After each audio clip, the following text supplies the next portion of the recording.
It's Monday, and that so happens to be the day that I like to talk about monsters. I'm Geoff Arbuckle, and this is Monster Mondays, presented to you by Film Seizure.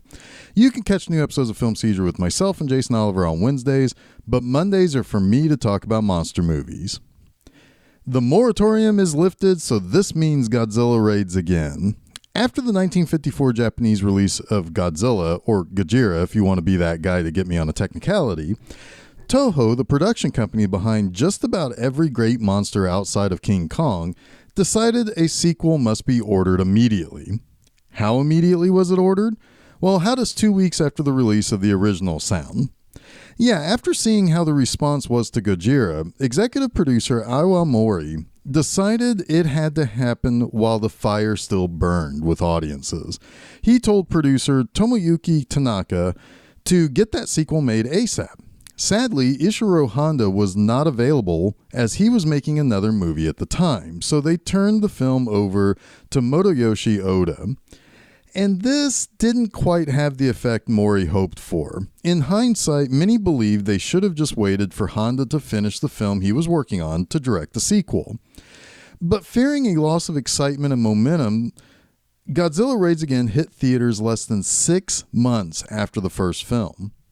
While there was some moderate success with a total of more than 8 million tickets sold, it was still considered a much, much lesser film and a lesser popularity than the original. And by the way, the tickets sold is how Japanese box office is determined. Tickets sold being the measure as opposed to the money receipted in most of the rest of the world.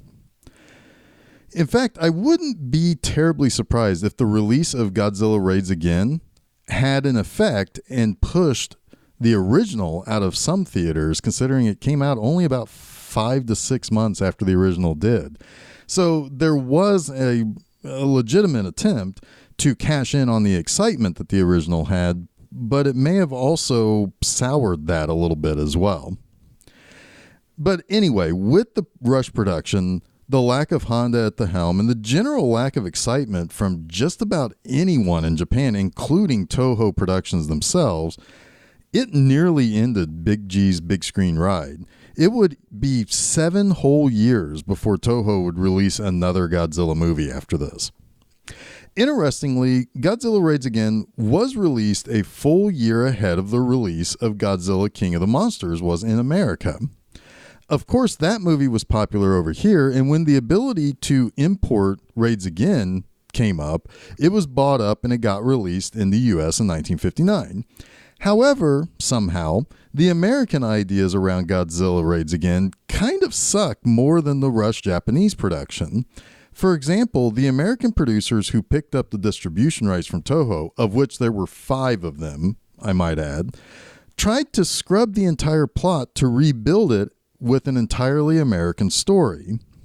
This wasn't Godzilla and Anguirus fighting in this movie. They were, upon first pass of the script, the volcano monsters. Then it was decided that they should be actual dinosaurs, and Godzilla's atomic breath would be removed with new shots inserted of claws swiping and downing jets. Eventually, a new financier, as well as a couple of the original producers who bought up the rights, decided to screw all this attempt to try to make a new film out of the footage. They were simply going to just overdub the film as it was. However, this does lead to a really hilarious attempt by producer Paul Schreibman to try to convince audiences that this was not Godzilla. This is because the movie would be released with the notably lackluster and silly name Gigantus the Fire Monster. Apparently, audiences thought that this Gigantus guy looked an awful lot like Godzilla. And Schreibman would swear this is a different, all-new monster because, Godzilla was killed by the oxygen destroyer in the first movie. He even told reporters once that the original film was named Anguirus. The original Godzilla film was named Anguirus to push that narrative that this was not the same creature.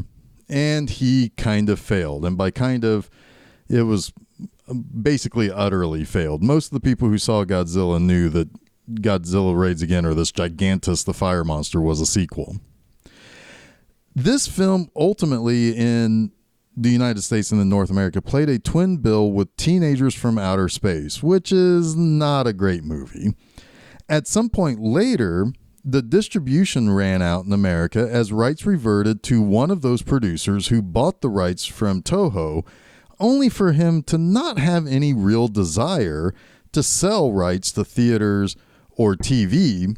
And this film became sort of a lost movie until Toho regained the rights in the 80s and finally got the original name put back onto the film and really just kind of put it back into its proper place in the series. Now, despite this being one of the big-time lesser movies of the whole history of the Godzilla franchise, there is one really important thing this introduced: a rival monster that Godzilla shares the screen time with. Anguirus is the little spiky rival in this film, but more on him in a little bit. Our sequel opens with two pilots, Tsukioka and Kobayashi, who fly for a cannery and fishing company, and they fly around looking for schools of tuna. Tsukioka's plane has an issue and he lands near Iwato Island. When Kobayashi lands to recover him, they come across two creatures, Godzilla, or at least a Godzilla from the same species as what terrorized Tokyo the year before, and a four-legged spiky-backed creature that is ultimately named Anguirus. And they are locked in combat on this island. It's conjectured that both Godzilla and Anguirus were awakened by nuclear testing that went on near the island, and probably the same testing that awoke the first Godzilla. Basically, if Godzilla is something related or at least similar to a Tyrannosaurus Rex, then this Anguirus creature is clearly an offshoot of the Ankylosaurus.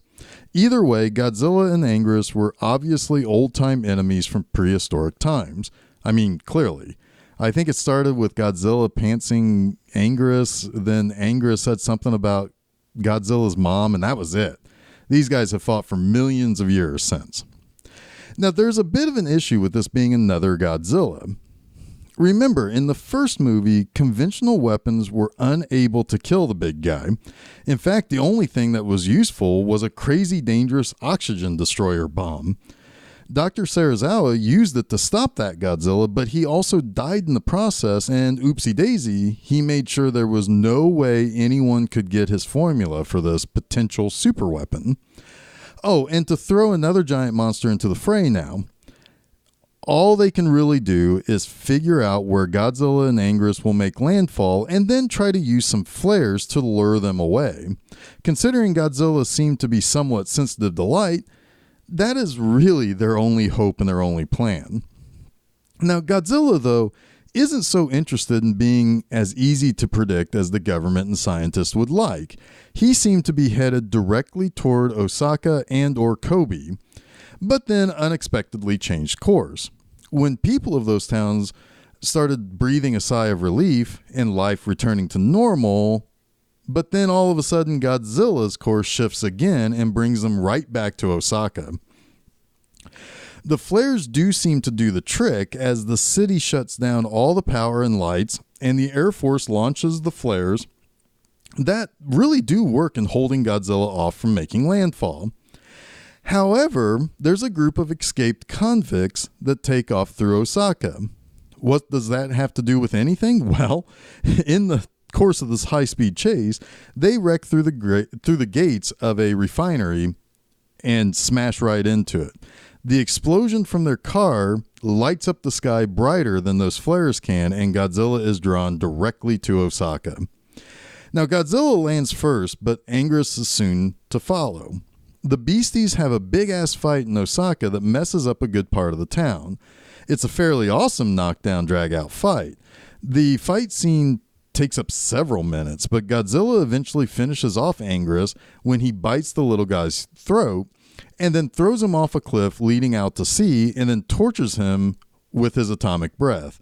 Now, with Anguirus defeated, Godzilla does leave Osaka, but the city is completely destroyed and on fire. We continue to follow the pilots Tsukioka and Kobayashi, as well as Hidemi, which is Tsukioka's fiance, as their company is shifted to a new headquarters with Osaka basically a pile of rubble. Kobayashi was escorting a fishing boat for the company when he's called to a company party, and there they learn Godzilla eventually destroys that fishing boat that Kobayashi was escorting. This leads to Kobayashi and Tsukioka going on a hunt for Godzilla. Tsukioka, who was an army pilot during the war, hops in a fighter eventually and plans to assist after Kobayashi tracks Godzilla on an icy island. Now, Tsukioka and the Air Force try to bomb Godzilla but ultimately fail, and Kobayashi is unfortunately killed trying to stop Godzilla from escaping into the water again. Eventually, Tsukioka and the Air Force bombs the island and traps Godzilla in ice and snow, putting the creature and the franchise in deep freeze for a little while. So let's talk about my 3 things that I like about Godzilla Raids Again.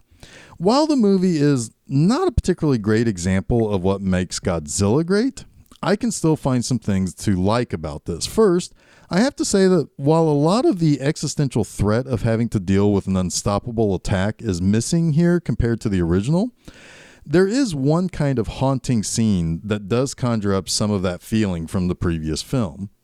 Everybody thinks Godzilla will land at Osaka or Kobe, but then he changes course. What do we see next? We see a ritzy dinner where people are dancing to a love ballad sung by a female lounge singer. There is no dialogue between the characters, but we see Tsukioka and his girlfriend Hidemi dancing and looking lovingly at each other while this really pretty song is being played. It's haunting because we know Godzilla will be coming back to Osaka, but the people of that city are trying to go about their lives like everything is fine. It's scary in a slightly different way because how do you be normal when there is a real threat of that attack? Just because the monster decided to go another way, that doesn't mean that either A, the monster isn't going to land somewhere else and kill a bunch of people in another city, or B, just decide to come back and land at your city anyway. The simple attempt to go back to normal at this dinner date and dancing, this dance hall, just feels haunting, and it feels like a haunted way of living. And it's really kind of, in some ways, it is kind of terrifying, and it makes you feel kind of sad for these people. Now, second, I do appreciate that there is at least some continuity in this movie that connects to the first film. Continuity is not something the Godzilla movies are particularly well known for. In fact, in later movies, they are constantly just sequelizing the original film and not working off anything that may have been released just the year before. In this movie, the people tasked with dealing with Godzilla are actually legitimately trying to do what is necessary based on what they learned from the previous attack. It's just made worse by Anguirus and those escaped convicts whose fiery deaths brought Godzilla right into the city. And lastly, I really like Anguirus.